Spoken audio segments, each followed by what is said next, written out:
മരിച്ചു എന്ന് വിധിക്കപ്പെട്ട വ്യക്തി ആ തിരിച്ചു വന്നു, ഒരു സമയം തിരിച്ചു വന്നു.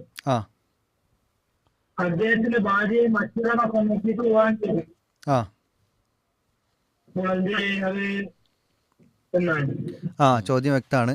അതായത് ഒരു പുരുഷൻ മരണപ്പെട്ടു, മരിച്ചു എന്ന് വിധിച്ചു, ബോഡിയൊന്നും കിട്ടിയിട്ടില്ല. പിന്നീട് കുറച്ച് നാൾ കഴിഞ്ഞപ്പോൾ കുറേ വെയിറ്റ് ചെയ്തു. അതിനുശേഷം അയാളുടെ ഭാര്യ, മരിച്ച വ്യക്തിയുടെ ഭാര്യ മറ്റൊരു വിവാഹത്തിൽ ഏർപ്പെട്ടു. അത് കഴിഞ്ഞ് കുറച്ച് നാൾ കഴിഞ്ഞപ്പോഴാണ് ആ മരിച്ച വ്യക്തി തിരിച്ചു വരുന്നത്. എങ്കിൽ അവിടെ എന്താണ് ഇസ്ലാമിക വീക്ഷണം എന്നുള്ളതാണ് ചോദ്യം. മഹാനായ ഉമർ ബിൻ ഖത്താബ് റളിയല്ലാഹു അൻഹുവിൻ്റെ കാലഘട്ടത്തിൽ ഒരു വ്യക്തി അദ്ദേഹത്തെ കാണാതെയായി. അങ്ങനെ അദ്ദേഹത്തിൻ്റെ ഭാര്യ അന്വേഷിക്കാവുന്നിടത്തൊക്കെ അന്വേഷിച്ച് പിന്നീട്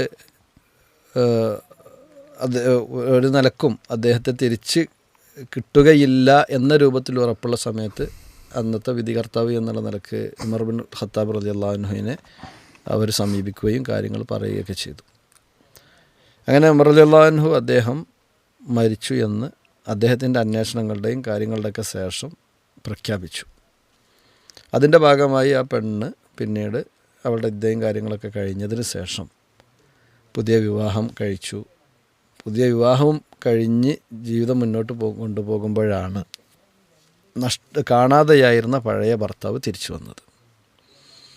ആ തിരിച്ചു വന്ന സമയത്ത് മഹാനായ ഉമർ ബിൻ ഖത്താബ് റളിയല്ലാഹു അൻഹു അവിടെ സ്വീകരിച്ച നിലപാട്, ഈ നിലപാടിനെ മുൻനിർത്തിക്കൊണ്ടാണ് കർമ്മശാസ്ത്ര പണ്ഡിതന്മാർ ഇത്തരം മസ്അലകൾ കൈകാര്യം ചെയ്യാറുള്ളത്.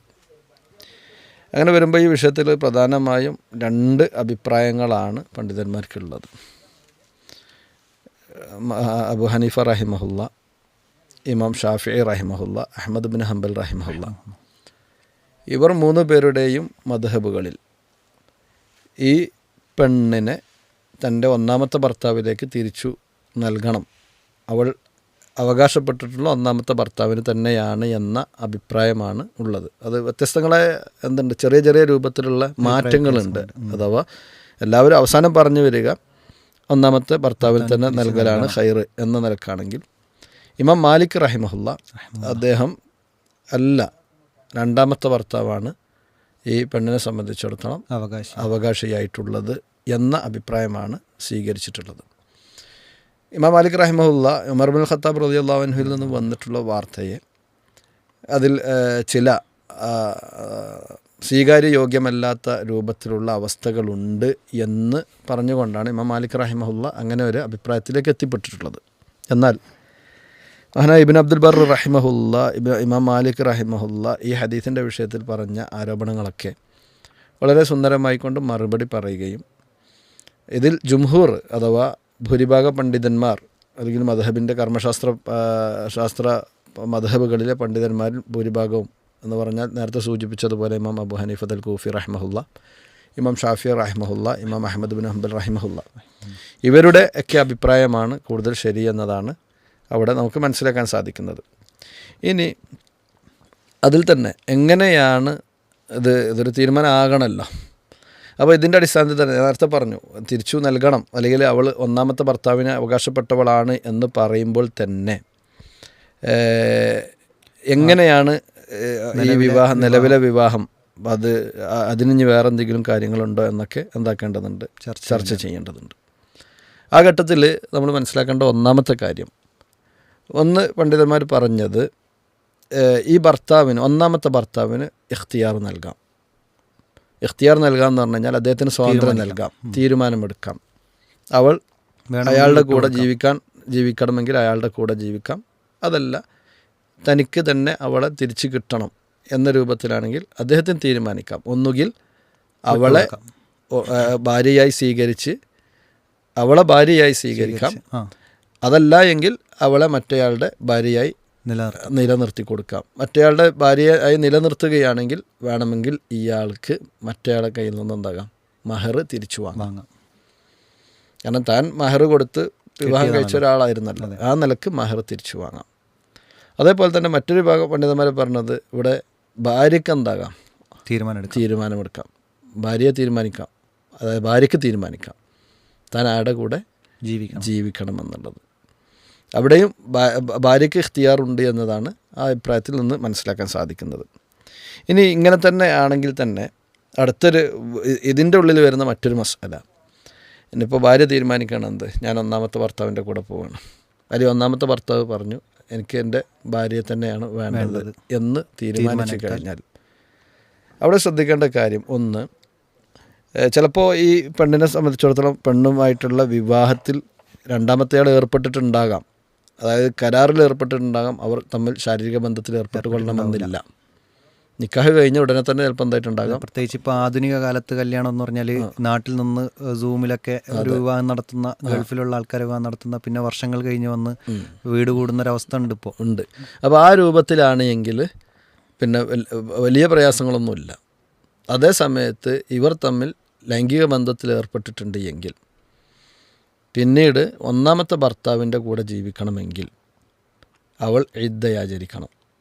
അഥവാ ഒരു മുത്തല്ലഖത്തിൻ്റെ ഇദ്ദ, അഥവാ തൊലാക്ക് സംഭവിച്ച പെണ്ണ് എങ്ങനെയാണോ ഇദ്ദ അനുഷ്ഠിക്കുന്നത് ആ രൂപത്തിൽ ഇദ്ദ അനുഷ്ഠിച്ചതിന് ശേഷം മാത്രമേ ആദ്യത്തെ ഭർത്താവിന് മടങ്ങാൻ പറ്റുള്ളൂ. അതിന് ആദ്യത്തെ ഭർത്താവിനെ സംബന്ധിച്ചിടത്തോളം വേറെ കല്യാണം കഴിക്കേണ്ട ആവശ്യമൊന്നുമില്ല, പുതിയ നിക്കാഹ് ചെയ്യേണ്ട ആവശ്യമൊന്നുമില്ല.